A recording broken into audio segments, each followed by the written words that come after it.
A'udzubillahi minasyaitonirrajim. Bismillahirrahmanirrahim. Alhamdulillahi rabbil alamin. Wassalatu wassalamu ala asyrafil anbiya'i wal mursalin wa ala alihi wa sahbihi ajma'in. Subhanaka la ilma lana illa ma 'allamtana innaka antal alimul hakim. Rabbi shrah li sadri wa yassir li amri wahlul 'uqdatam min lisani yafqahu qawli. Alhamdulillah, alhamdulillah, insyaallah kita bertemu sekali lagi. Mungkin buat kali yang terakhir lah sesi tadabbur sambil moreh dalam bulan Ramadan ni, kerana esok dah bergerak bermusafir balik kampung, dan tengoklah lepas tu macam mana. Sebenarnya ada 2 surah lagi sebenarnya yang kalau ikutkan dalam flow daripada surah An-Nas sampai Ad-Duha, dia agak climax lah di surah Ad-Duha dan Alam Nashrah. Cumanya malam ni kerana kita akan malam yang terakhir dalam bulan Ramadan kali ni, kita bersesi sebelum kita menyambut Hari Raya. So mungkin akan berbentuk, mungkin menutup sedikit tema Ramadan ni dan menjelang kepada ataupun menjurus kepada ke arah mindset Hari Raya Aidilfitri nanti, insyaAllah. Dan kita akan tadabburkan lah ayat-ayat yang berkaitan dengan tema itu, insyaAllah. Sedar tak sedar kan, kalau ikutkan dalam sesi pertama dulu, di awal Ramadan, sedar tak sedar dah sampai ke penghujung lah pun, dan kita bakal menyambut insyaAllah Hari Raya Aidilfitri. Semoga kita insyaAllah dipanjangkan umur lah untuk sampai ke situ, ke hari tersebut. So of course kita akan, kita tahulah apakah jenis celebration yang kita biasa sambut pada Hari Raya Aidilfitri, hari yang kita memang dianjurkan untuk bergembira, menyambut kemenangan insya-Allah. Now, bila sebut Hari Raya kan, first kali saya rasa berdasarkan pengalaman beraya di perantauan dulu, tak tahu kat sini ada yang pernah ke beraya di perantauan. Dia ada masa di perantauan tu baru perasan sebenarnya ada nostalgia yang tertentu yang secara langsung atau tidak, secara sedar ataupun tidak, terkait dengan Hari Raya, Dan biasanya bila kita kata nostalgia ni, bila benda tu hilang, benda tu missing, baru kita perasan lah. Yang biasanya rutin kadang-kadang, tetapi bila dihilang kita terasa kehilangan. So contohnya apa, kalau kat Malaysia ni memang sekarang ni musim orang balik kampung lah, dan jam rata-rata dan sebagainya kerana betapa banyaknya kenderaan di atas jalan raya. So itu satu kan, maksudnya bagi orang yang benda ni yang membesarkan ni, sebab ada orang yang tak ada balik kampung, bukan tak ada balik kampung, tak ada perjalanan jauh balik kampung. Balik kampung dia tu dekat sahaja. So contohnya kan, tapi ramai orang yang balik kampung tu perjalanan yang jauh. Kalau saya masa kecil-kecil dulu, balik ke Kelantan contohnya, dengan jalan yang jalan masa tu lah kan, pergi ke Gua Musa dan sebagainya tu, quite interesting lah, interesting journey. Dan memang bila membesar setiap tahun begitu, dia jadi satu nostalgia. Bila nak raya je, itu antara memorinya kan, memori balik raya. Keduanya suasana raya itu sendiri, dan bagi orang yang memang biasa dengan suasana di kampung, itu satu suasananya lah yang kalau tiba-tiba beraya bukan di kampung, dia terasa macam something. So itu contoh jenis-jenis nostalgia yang ada.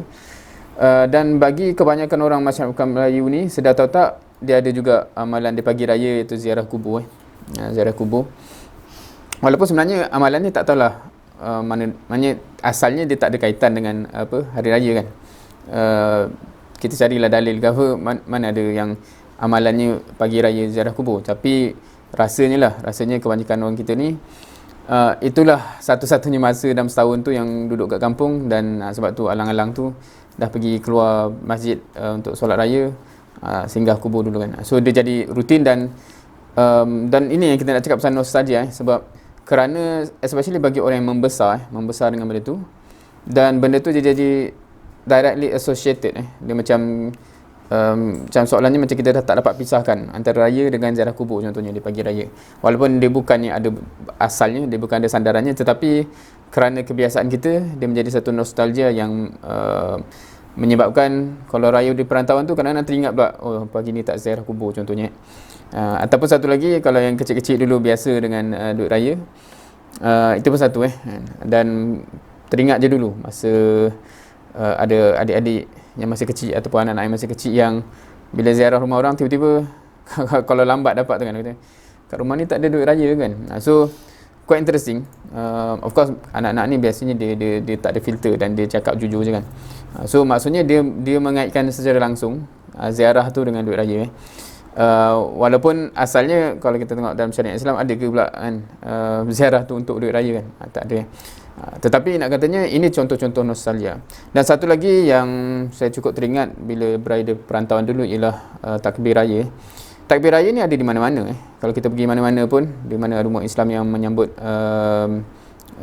Aidul Fitri ataupun of course lagi satu Aidul Adha lah kan. Tapi kalau kita cakap pasal Aidul Fitri, dia akan bertakbir kan. Dia akan bertakbir. Kalau kita sampai ke masjid pun akan bertakbir.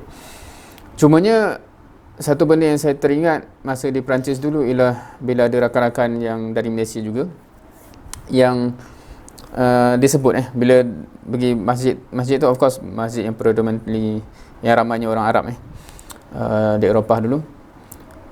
So takbir dia lain takbir dia lain, bunyi dia lain. So bila balik tu dia mention dia kata, alahai tahun ni tak rasa, ni masa first time sambung belajar kat sana. So first year lah, tahun pertama merasa raya kat tempat orang. Kita macam, oh tak feel lah raya kali ni. Kata, kenapa tak feel pula? Dia kata takbir dia lain. So bila balik rumah, buka YouTube, nak dengar takbir raya versi Melayu versi Melayu kan. Alunan versi Melayu tu. Baru terasa macam, baru terubat.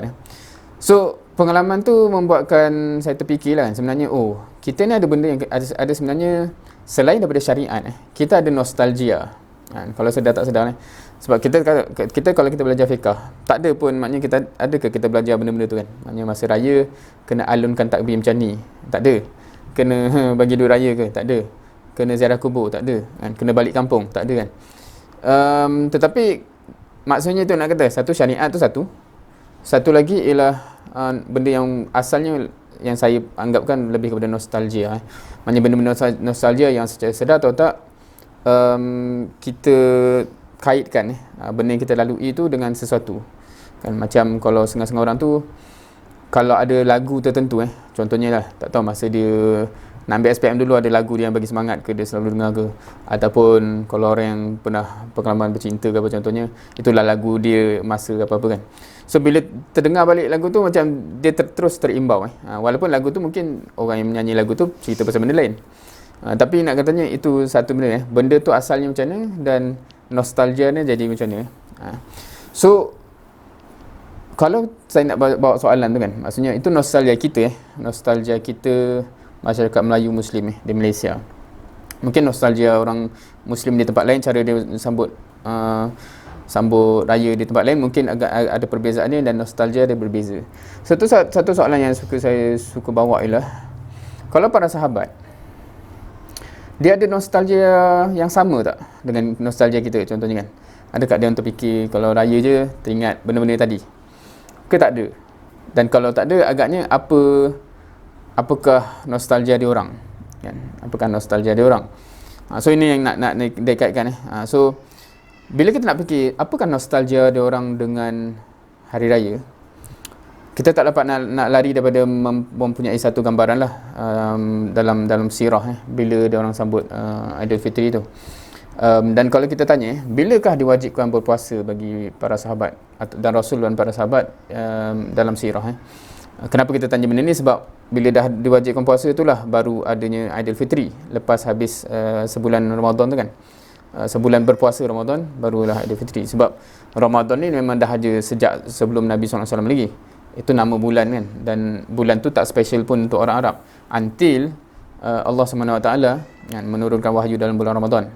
So itu yang kita dah bincang awal dulu bila kita tadabbur bahawa Allah sebut syahrul Ramadan allazi unzila fihi al-Quran. So Ramadan tak lari dengan Quran. Tapi nak cakapnya, so maksudnya awalnya Ramadan dikenal dengan Quran until a certain point bila Ramadan tu baru diwajibkan berpuasa. So bukan dari awal diwajibkan berpuasa. So bilakah? So satu soalan dia ialah bila diwajibkan.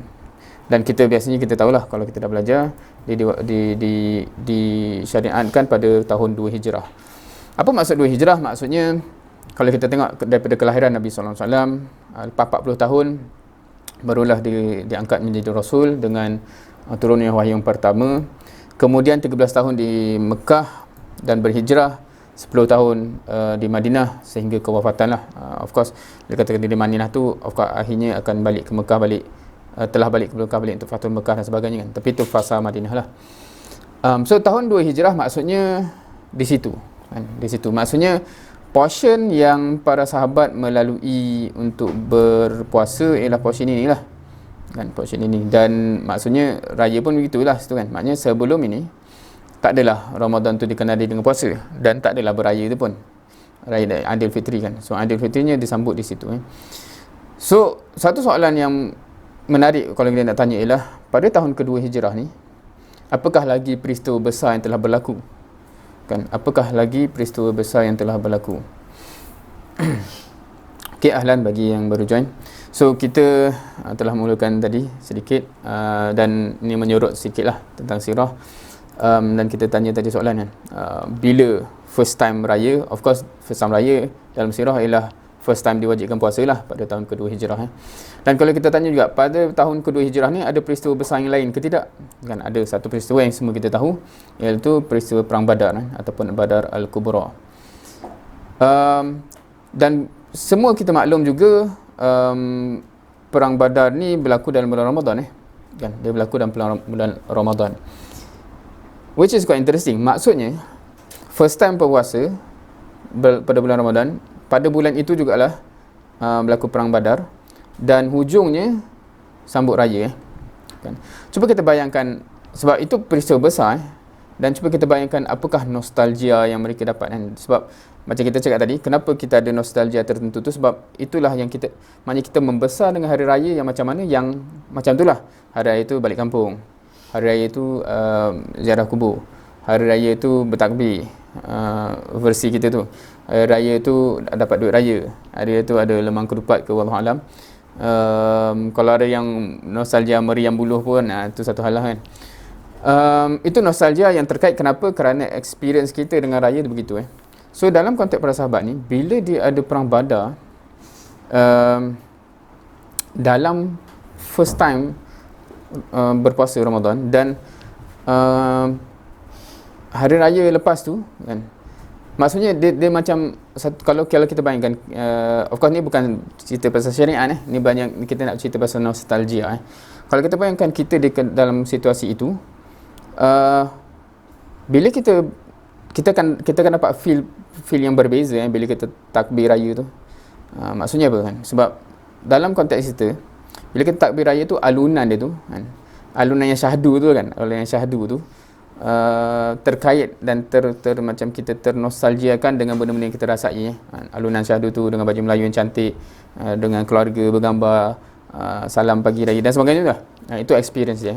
Tapi para sahabat, bila dia bertakbir, lafaz itu amat match dengan apa yang dia baru lalui.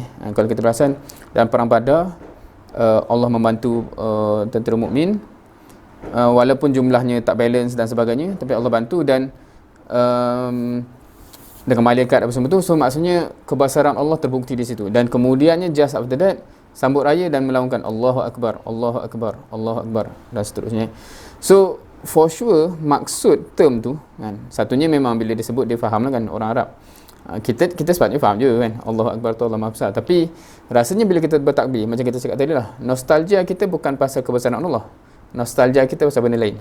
Tapi para sahabat, bila disebut Allahu Akbar, Allahu Akbar, Allahu Akbar tu, nostalgia dia memang pasal kebesaran Allah yang membantu mereka menang. So jadi macam setiap kali bertakbir tu, kita boleh bayangkan lah apa yang dibawa, perasaan yang dibawa. So tu benda yang kita tak ada experience tu, dan hence tak adalah nostalgia tu. Cumanya saya bawa cerita ni untuk kita lepas-lepas ni, bila kita bertakbir tu, harapnya kita boleh membawa jiwa kita ke situ. Maknanya first and foremost, biarkan lafaz itu mengingatkan kita kepada kebesaran Allah, dan kita kena bawa lah apa-apa yang kita faham dan peristiwa-peristiwa daripada sirah pasal kebesaran Allah yang mengingatkan kita hakikat itu. Dan barulah feel dia tu, hopefully kita feel yang sama dengan feel para sahabat. Bukan hanya yalah, kerana nak macam kita cakap tadi lah, macam saya pun tertanya masa saya first time dengar tu macam kenapa saya tak feel raya pula, sedangkan lafaz Allah Akbar tu sama je. Bukannya kat negara Malaysia Allah Akbar, kat tempat lain tu dia sebut benda lain, dia sebut Allah Akbar juga, cuma intonasinya berbeza. Tapi maksudnya sama kan. Sepatutnya kan kita besarkan Allah tu kan. So kenapa yang nak rasa macam tak macam raya pula kan? Rupanya dia dikaitkan dengan benda lain yang tidak ada di luar Malaysia. Okey, dan untuk malam ni insya-Allah dengan tema itu kita nak bawa lah, maksudnya apakah perasaan yang sepatutnya kita cuba hidupkan bila kita menyambut raya dan ke depan adalah bukan hanya tahun ni tapi ke depan setiap kali kita bertakbir. Apakah benda-benda yang kita nak kaitkan sebab dia terkait direct dengan peristiwa Badar. Dan kita nak tengok insya-Allah dengan tema kita untuk mentadabbur Quran, kita akan tengok ayat-ayat yang terkait dengan perang Badar, dan in the end kalau kita nak simpulkan balik, dia akan sepatutnya terjema, tergambar, tercetus balik benda-benda ni setiap kali kita melafazkan takbir di hari raya lah, insya-Allah. So kita mulakan dengan ayat daripada surah Ali Imran. So dalam sesi malam ni kita akan tengok beberapa surah yang mana ada rentetan cerita ataupun ayat-ayat yang directly berkaitan dengan peristiwa Badar. Kita bermula dengan surah Ali Imran ayat 123. A'udzubillahi minasyaitonirrajim. Walaqad nasarakumullahu bibadrin wa antum azillah fattaqullaha la'allakum tashkurun. Dan sesungguhnya Allah telah menolong kamu kan. Walaqad nasarakumullah kan, nasr. So kalau ingat balik surah An-Nasr yang kita dah baca dulu, itulah dia kan, bantuan Allah. Sebenarnya Allah telah menolong kamu kan. Nasarakum, membantu kamu Allah kan. Allah telah membantu kamu bi badrin, pada perang Badar. Wa antum azillah, dan kamu masa tu tengah lemah kan. Maksud dia kat situ kurang jumlah dan kurang alat perang juga kan. Fattaqullah, maka bertakwalah kepada Allah. La'allakum tashkurun, moga-moga kamu bersyukur. So ada dua benda kat situ fattaqu, bertakwa, dan bersyukur. Ada kaitan tak dengan apa yang kita lalui dan sepatutnya kita dapat So bila kita kata kita melalui puasa di bulan Ramadan ni pun sepatutnya melengkapkan ketakwaan kita kan? Dan bila kita habis lengkap sebulan tu sepatutnya membesarkan Allah, ada bertakwa kepada Allah pun ada, bersyukur pun ada. So itu antara benda yang hasil daripada perang Badar dan juga hasil daripada nak kata apa, sebulan Ramadan yang sepatutnya kita dapat lah kan. So satu poin besar dekat sini ialah pertolongan Allah yang Allah highlightkan. So dan ayat ni turun setelah maksudnya Allah ungkit balik yang Allah yang tolongan. Allah telah membantu kamu pada perang Badar walaupun kamu tengah masih lemah masa tu kan.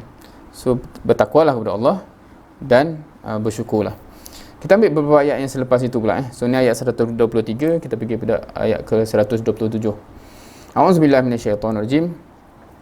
Liyaqta'a tarafan minal ladzina kafaru aw yakbitahum fayanqalibu khaibin. Kemenangan Badar itu, ni dia cerita sebab rentetan masa cerita pasal benang Badar. So kemenangan Badar itu untuk apa? Liyaqta'a tarafan minal ladzina kafaru. Kerana Allah hendak membinasakan satu golongan daripada orang-orang kafir. Au yakbitahum fayanqalibu khaibin, ataupun menghina mereka dengan kekalahan tersebut supaya Allah kembali supaya mereka kembali dengan hampa dan kecewa. So Allah sebut kat situ ayat awal kalau ayat 123 tu Allah kata macam Allah yang bantu kamu sebab tu kamu menang. So bertakwalah dan sebagainya. Dan lepas tu Allah sebut pasal kenapa Allah nak dia orang kalah dan kamu menang ketika itu So itu adalah keputusan Allah. Maksudnya bila Allah kata Allah nak menghina dia orang atau membinasakan dia orang akan kalah kan. Itu adalah keputusan Allah.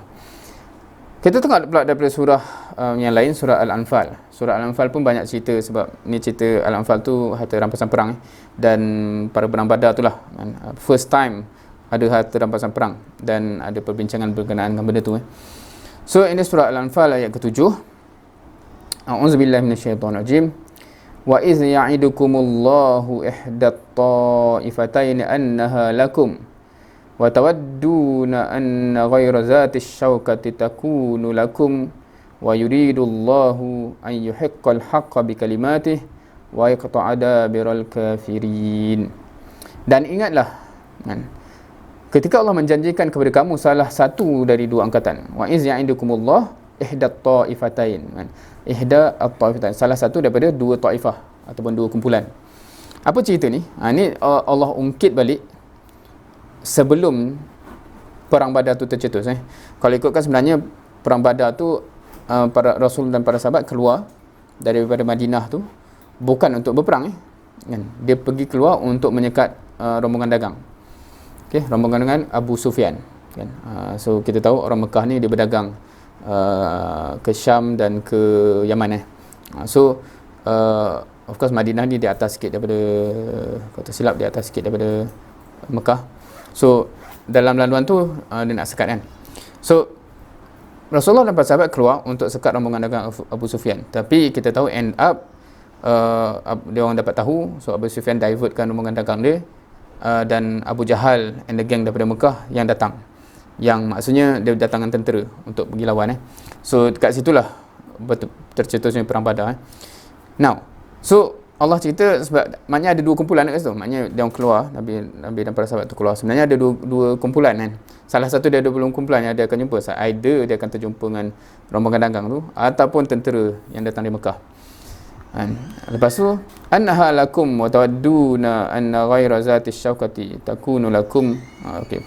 Sedang kamu suka kiranya bukan angkatan perang yang mempunyai kekuatan itu yang dijadikan untuk kamu kan. Annaha lakum wa tawadduna anna ghayra zati syaukah takunu lakum. Kamu kalau ikutkan kamu prefer yang bukan ada tentera yang ada kekuatan tu lah kan. Kita nak sekat rombongan dagang tu lah kan. Kenapa pula kita nak berjumpa dengan tentera yang ada Abu Jahal pula dalam tu kan. Kalau ikut preference begitu Tetapi kenapa Allah takdirkan yang dijumpa tu ialah tentera tu kan. Wa yuridullah an yahiqqal haqqa bi kalimatih. Sebab apa? Sebab Allah mahu an yahiqqal haqq, akan menetapkan al-haq bi kalimatih. Allah nak menetapkan ataupun nak kata apa word ni, menetapkan menegakkan menegakkan kebenaran tu dengan kalimahnya, wa yaqta'a dabiral kafirin, dan membinasakan kaum kafir so kat situ dan kita tahu dalam perang Badar tu banyak orang-orang besar kafir tu mati termasuk Abu Jahal. Now dekat sini ceritanya apa? Bukanlah niat asal Nabi SAW dan para sahabat tu nak berperang, dan memang dia harap pun nak jumpa rombongan dagang tu, kita nak sekat rombongan dagang tu. Tetapi Allah mungkin ada plan lain. Allah kata aku nak jadikan event ni sebagai musnahnya orang tentera kafir tu kan. Hence itulah ketentuan Allah So banyak benda yang kita boleh belajar dekat sini dalam konteks yang kita akan simpulkan nanti tapi ini antara ayat yang kita boleh ambil perhatian lah. Dia terkait dengan sirah. Ayat-ayat ni banyak kalau kita tahu sirah, dia melengkapkan gambaran tu lah tapi tahu sirah tu satu hal, tapi bila Allah sebut reason di sebaliknya kan, kenapa Allah decide macam tu yang jadinya, Allah cerita kat sini. So walaupun kita mungkin nakkan satu benda, tapi tiba-tiba dia jadi benda lain. Allah takdirkan jadi benda lain sebab Allah satu ketentuan Allah, satu lagi mungkin ada perancangan Allah yang beyond pengetahuan kita, of course beyond pengetahuan kita tapi beyond comprehension kita. Contohnya begini kan, orang Islam bukan nak berperang dan memang jumlah dia sikit, keluar tu bukan macam nak pergi perang just nak menyekat rombongan dagang, tapi Allah decide sebaliknya. Seterusnya dalam ayat 8 pula, lihiqqal haqq wa yubtilal batil walau karihal mujrimun, supaya Allah menegakkan yang benar itu dan menghapuskan yang salah sekalipun golongan yang berdosa itu tidak menyukainya, walau karihal mujrimun. So itulah keputusan Allah yang Allah telah tetapkan untuk berlaku, dan akhirnya berlakulah perang Badar Al-Kubra. Itu pun satu hal, kenapa nama perang Badar Al-Kubra sebab kalau siapa yang tahu sirah, bila baca sebenarnya peristiwa Badar ni ada peristiwa Badar yang lain telah berlaku. So yang Kubra ni yang besar lah kan.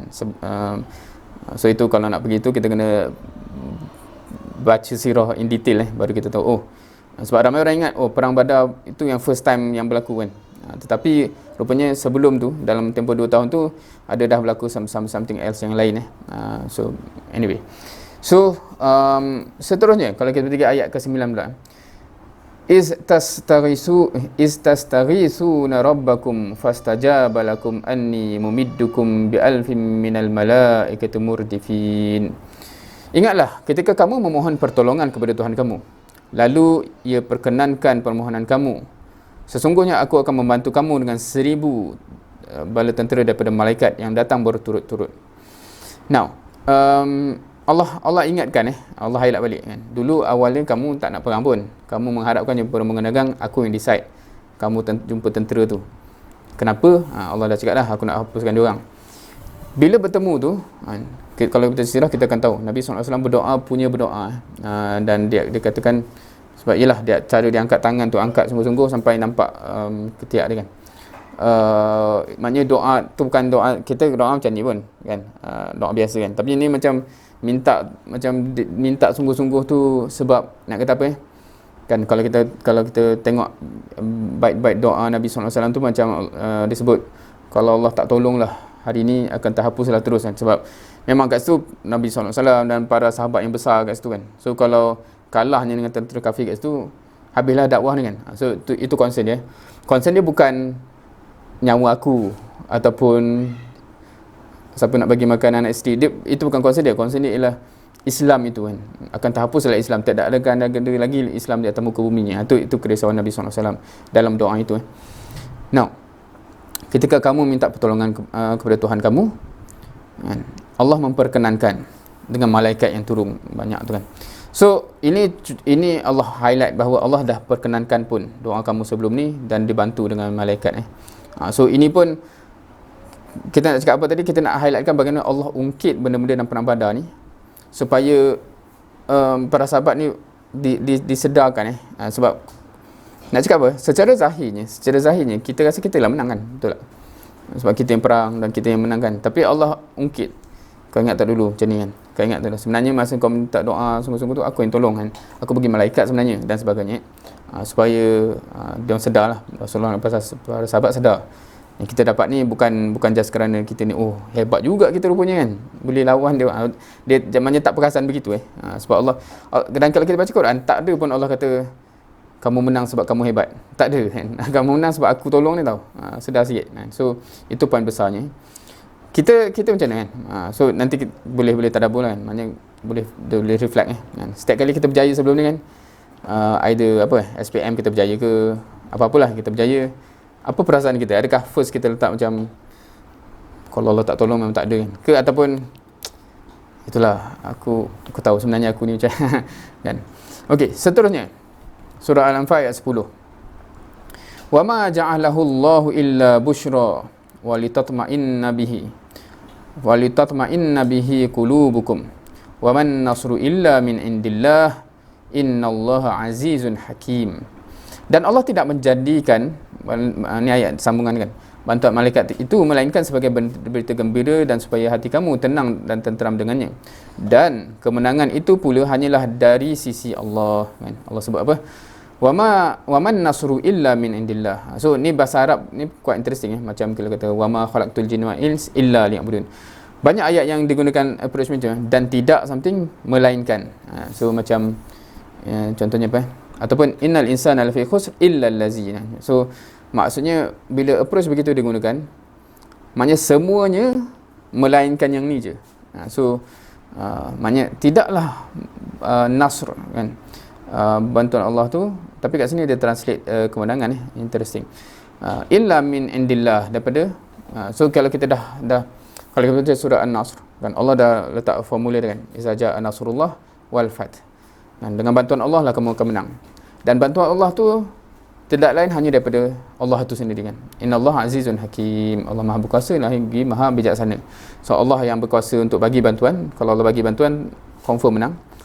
Dan hakim juga Dan Allah Maha bijaksana. So ada ilmu Allah yang Allah lah akan bagi, maknanya Allah yang decide sekarang ni menang ke tak menang ke dan sebagainya.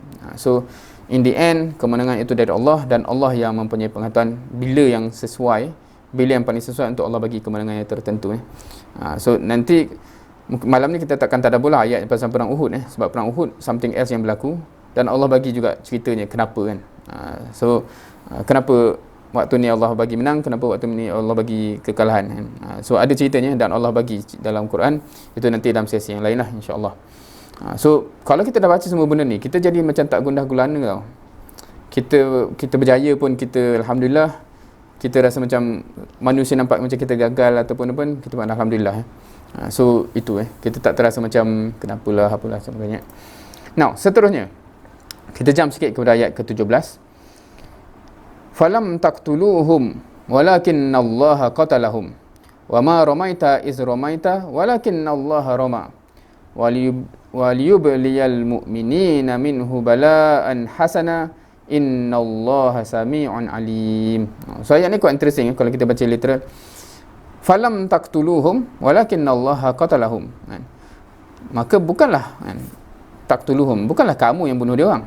Walakinallaha qatalahum. Allah lah yang bunuh dia orang tu. So kalau kita baca macam tu, macam sebab kita experience tu mengajar macam kita lah bunuh dia kan. Maknanya kita yang perang dan memang kita bunuh dia. Tapi Allah kata apa? Bukan kamu yang bunuh dia orang, Allah yang bunuh dia orang. Wa ma ramaita iz ramaita. Masa kamu melempar tu, kalau masa tu guna lembing kan. Guna lembing tu apa? Lembing lah. Apa lagi satu nama dia? Lembing. Tak ingat lah. Tapi lah lembing kan. Allah kata bukanlah kamu yang melontar masa kamu lontar tu kan, walakinallaha rama, tapi Allah yang melempar.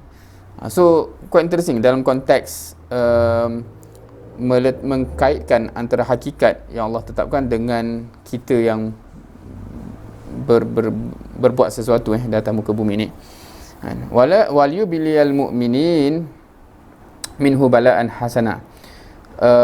Dan untuk mengurniakan orang yang beriman dengan pengurniaan yang baik daripadanya kan. So itu Allah tegaskanlah, innallaha sami'un alim. Sungguhnya Allah Maha mendengar lagi Maha mengetahui. So hakikatnya kalau kita nak reflect dengan diri kita mungkin tak sampai lagi ke medan peperangan Tapi bila Allah kata kepada orang yang menang perang tu kan,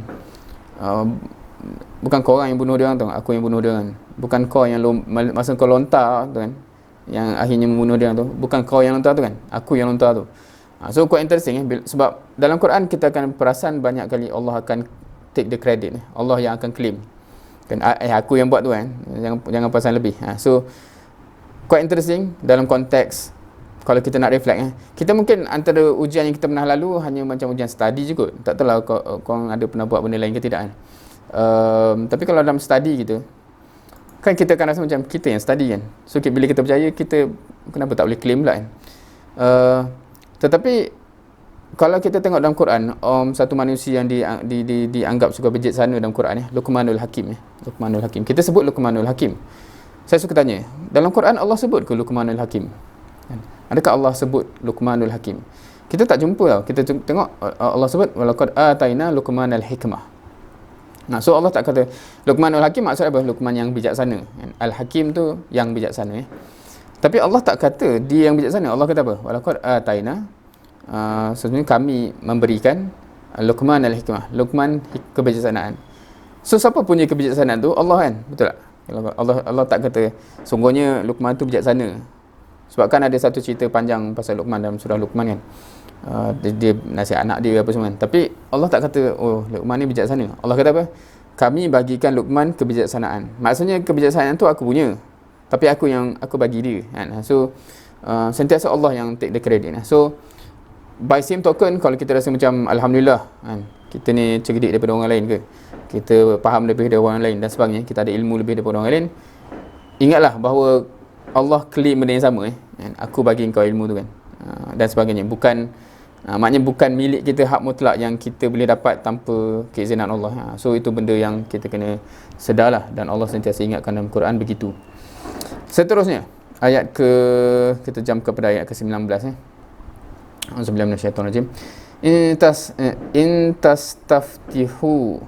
tastaftihu faqad ja'akumul fath wa in tantahu fahuwa khairul lakum wa in ta'udu na'ud wa lan tughni 'ankum fi'atukum syai'a walau kasurat wa innallaha ma'al mu'minin. Okey, yang ni Allah address orang kafir pula sebenarnya. So kat sini ada penafsiran. Jika kamu, wahai orang-orang musyrik, dia tak, kat sini dalam ayat ni tak disebut orang musyrik, tapi kalau penafsirannya dia kata ni ayat kepada orang musyrik ni kan. Jika kamu orang musyrik memohon supaya diberikan kemenangan, faqad ja'akumul fath, telah datang kepada kamu kemenangan tu kan. Tapi maksudnya kemenangan tu datang bukan dia orang yang menang, orang Islam yang menang, dia orang kalah. Wa in tantahu fa huwa khairul lakum, dan kalau kamu berhenti, itu lagi baik untuk kamu kan. Berhenti apa? Dalam sini dia tak cakap apa-apa kan, tapi dalam penterjemahan dia kata berhenti memusuhi Nabi SAW. Sebab dia orang yang nak cari gaduh tu kan, dia orang nak perang tu kan. Wa in ta'udu na'ud, kan. Kalau kamu nak lawan balik, kami akan lawan balik lah kan. Bila Allah kata na'ud ni, macam Allah lah, kita orang akan, aku kan, Allah yang akan lawan balik. Walan tughni ankum fi'atukum syai'a, kan. Dan takkan ghani ni macam kaya kan, maknanya tak, kalau kat sini translate sebagai apa, tidak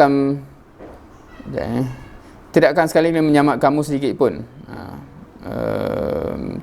Bolehlah, maknanya takkan membantu, takkan mengkayakan, takkan menyelamatkan kamu pun, kumpulan kamu tu kan, walau kasurat, kalau ramai pun, walau kasurat, sekalipun dia ramai, walau kasurat.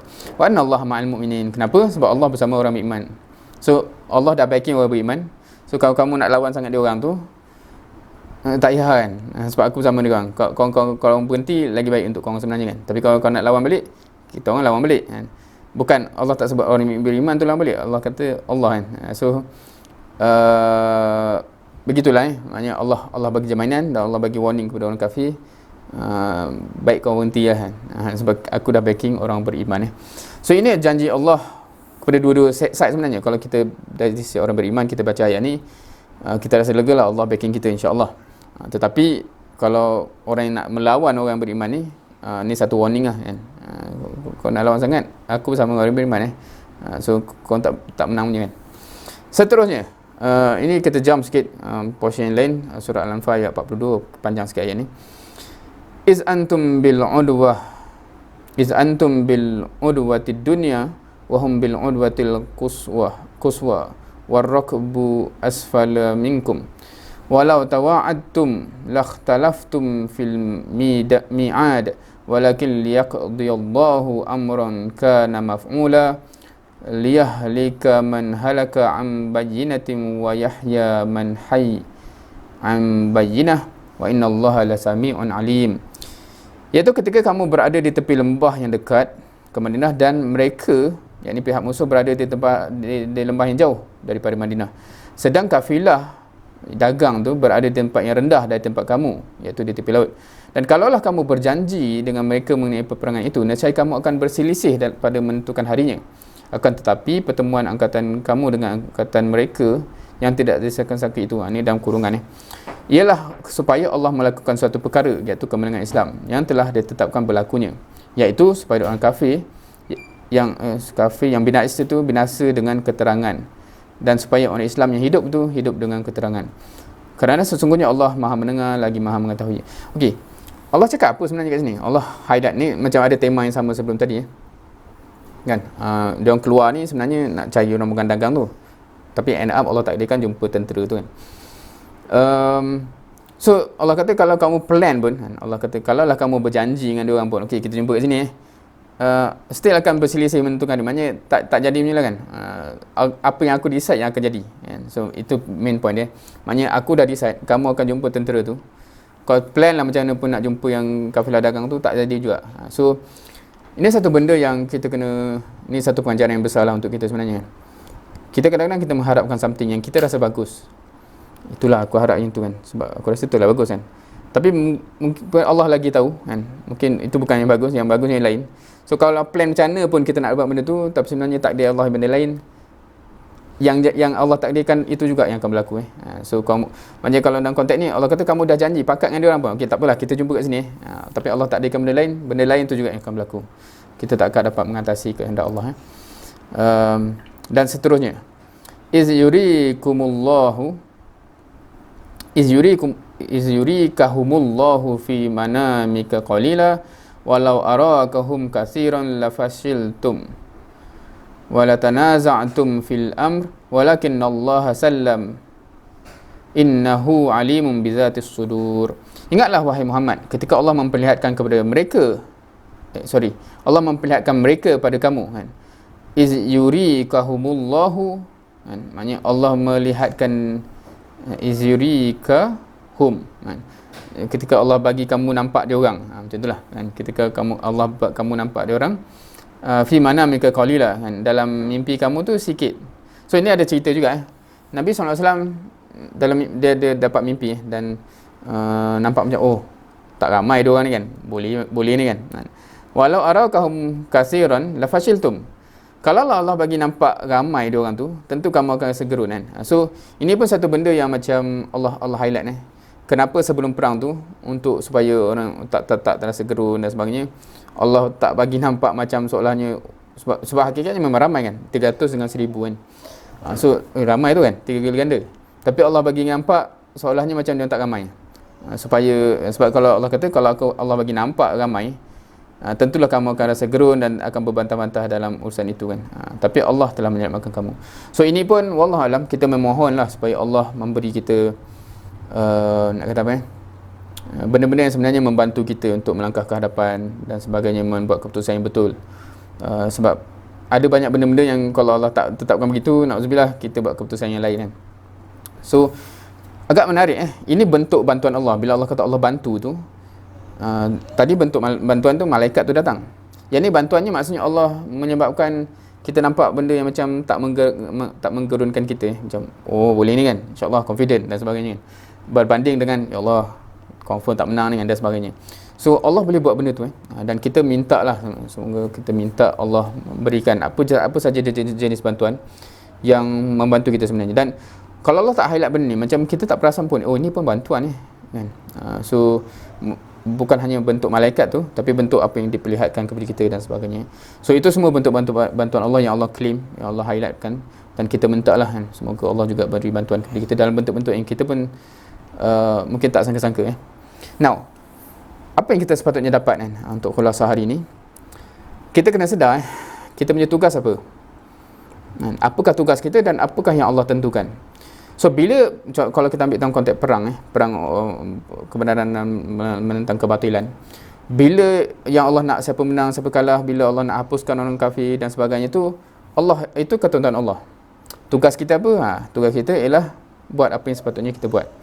Tugas kita ialah bukan untuk menetapkan bila menang sebab itu memang kita tak mampu pun. Allah kata kalau Allah tetapkan beginilah akan jadi. So kita tahu kita kena buat dan kita serahkan kepada Allah selebihnya kan. So bila Allah kata menangnya macam ni dan ketika ini, itulah yang akan berlaku. Tapi itu dah beyond kuasa kita lah kan? Itu dah beyond kuasa kita. So kita kena sedar tugas kita apa. Kita kena sedar tugas kita apa dan kita kena mainkan tugas tu. Keduanya, bila kita bercakap tentang pertembungan antara hak dan batil, ini satu realiti yang akan berterusan lah daripada zaman Nabi SAW hingga ke hari kiamat. Benda ni akan berterusan maksudnya kebanyakan kemenangan yang besar tu dia akan berlaku di akhir. Dia akan berlaku di akhir. Cuma nak kata apa tugas kita apa? Itu nak kata macam kita tunggu menang ke tak? Tugas kita ialah terus mara dan sebagainya, dan Allah yang akan tetapkan bila dia nak kebatilan tu akan terhapus So itu dah beyond kita. Itu dah beyond kita. Kalau kita ambil contoh Nabi SAW dah membayangkan Konstantinopel tu akan dibuka tetapi dia tak tercapai lama tau kan. Kalau kita tengok dari zaman para sahabat dah pergi, tabi'in, akhirnya hujung kan bila Muhammad Al-Fatih tu buka, tu dah ratusan tahun maksudnya walaupun Nabi dah menggambarkan vision itu akan terbuka Konstantinopel tu, tapi mungkin tercapainya Allah takdirkan ratusan tahun lepas itu So itu dah beyond. Maknanya para sahabat, tabi'in dia tak tunggu kan, dia pergi. Sebab tu ada para sahabat ataupun tabi'in yang memang meninggal di sana jauh daripada tanah Arab tu kan. Walaupun tak terbuka masa ketika mereka, tapi mereka dah laksanakan tanggungjawab dia kan. So sama juga dengan kita kan. Kita menang tu wallahu alam bila yang Allah akan bagi, tetapi peranan kita ialah kita antara pejuang yang memperjuangkan kebenaran itulah, insya-Allah. Dan seterusnya satu lagi benda yang besar ialah Allah ungkit banyak benda lepas kemenangan Bila dah menang tu, macam tadi Badar tu dah Allah bagi kemenangan, Allah ungkit balik siapa yang bagi kemenangan tu, bantuan Allah daripada mana. So kita supaya kita tak terasa terlebih perasan, bongkak, angkuh, apatah lagi menganjing orang dan sebagainya kan. So kita sepatutnya tak jaga itulah kan, dengan apa-apa yang Allah bagi kepada kita kemenangan, dan hopefully insyaAllah Allah akan bagi kemenangan-kemenangan kepada kita, dan hopefully masa itu kita ingatlah sebenarnya, kita ingat sebenarnya siapa yang bagi ni kan. Jangan perasan terlebih, jangan ingat diri itu besar sangat dan sebagainya. Okay, so insyaAllah itu ni dah towards the end. So di pengakhir ini just reminder umum untuk kita, walaupun Ramadan dah menuju ke penghujung, satunya malam ni masih malam bukan malam Lailatul Qadar, malam ganjil dalam bulan Ramadan. So teruskan berusaha, teruskan beramal, dan harapnya semua dah bacalah doa ni kan, dah memohon ampun dengan doa ni.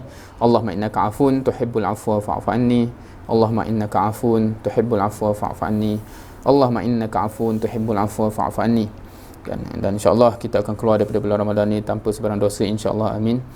Dan juga jangan lupa solat isyak berjemaah, solat subuh berjemaah yang kita hopefully bawa beyond bulan Ramadan lah kan. Orang kata apa, tanda-tanda berkesannya benda-benda ni semua ialah lepas bulan Ramadan pun masih kita carry on kan. So hopefully kalau dah balik kampung tu, hopefully cari jalan supaya benda ni istiqamah, insyaAllah. Sebab kadang-kadang cabarannya lebih kan. Dan jangan berhentilah qiyam. Kalau bulan Ramadan kita boleh lepas isyak tu ada qiyam sikit, tarawih tu kan, dan juga witir. So habis je, hopefully start je malam Syawal dan seterusnya masih ada solat qiyam dan solat witir tu setiap malam, insyaAllah. Walaupun yang paling minimum tu 2 rakaat plus 1 rakaat lah. Itu pun harapnya tak berhentilah. So alhamdulillah, semua alhamdulillah, itu adalah sesi tadabbur untuk malam ni. Semoga bermanfaat, dan insyaAllah untuk khulasahnya nanti saya akan tanyalah dalam grup macam mana untuk menghabiskan cerita-cerita surah daripada anda sampai duha ni. Sebab ada beberapa surah yang tak sempat cover. So kalau yang nak dapatkan benda tu, insyaAllah kita ceritalah lepas raya nanti, insyaAllah. Wallahu a'lam. Subhanakallahumma bihamdik, asyhadu an la ilaha illa anta, astaghfiruka wa atubu ilaik. Wal 'asri innal insana lafi khusr illa allazina amanu wa 'amilus solihat wa tawasaw bil haqq wa tawasaw bis sabr. Jazakumullahu khairan katsira. Wassalamualaikum warahmatullahi wabarakatuh. Terima kasih, Sir. Selamat Hari Raya, Sir. InsyaAllah selamat raya.